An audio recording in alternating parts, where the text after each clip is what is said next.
A heat wave can take a toll on your body, but 90-degree temperatures like we've had this week can also wear down your car.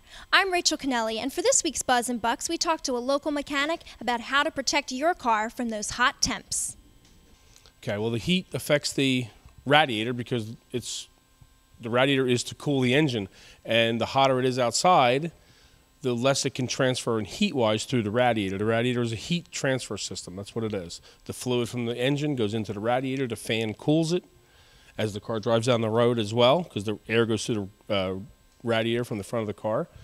And then it goes back into the engine at a cooler temperature and helps the car maintain the proper temperature. But when you're stuck in traffic, like the shore traffic, and your way to Wildwood or something, and it's bumper-to-bumper traffic and you're only doing 10 miles an hour, sometimes you have to watch the temperature gauge, and if it gets up high, you got to turn the AC off so that it doesn't overheat. You'll see steam from under the hood. You'll see the check engine gauge come on maybe. If it's real hot, you'll watch the temperature gauge climb. You'll see the coolant light start to flash, which is normally a red light.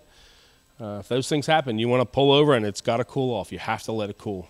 The heat affects the tires because they're running on a very hot surface.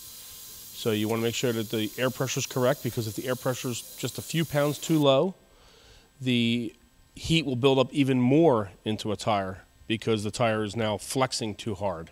So you want to make sure that you have the right amount of air in your tires and make sure that they're looking good condition.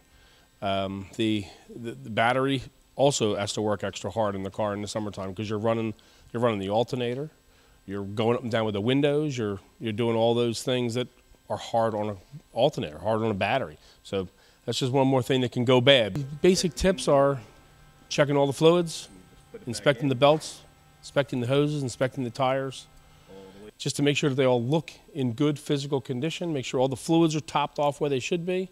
If people are going to go out on vacation, they're going to go on the road with their car, they should probably take it to a repair center and have it inspected. Have it looked at. Your local guy, whoever your man is, take it to your man and let him look it over and make sure that all the fluids, everything's up to shape. And just change the oil. Maybe change the transmission fluid. These are the things that are working extra hard in this awful hot weather. And remember, it's also good to always have an emergency kit in your car as well. Reporting from Wrightstown Auto in Lower Southampton for the Bucks County Courier-Times and Intelligencer newspapers, I'm Rachel Kennelly, and that's the Buzz in Bucks.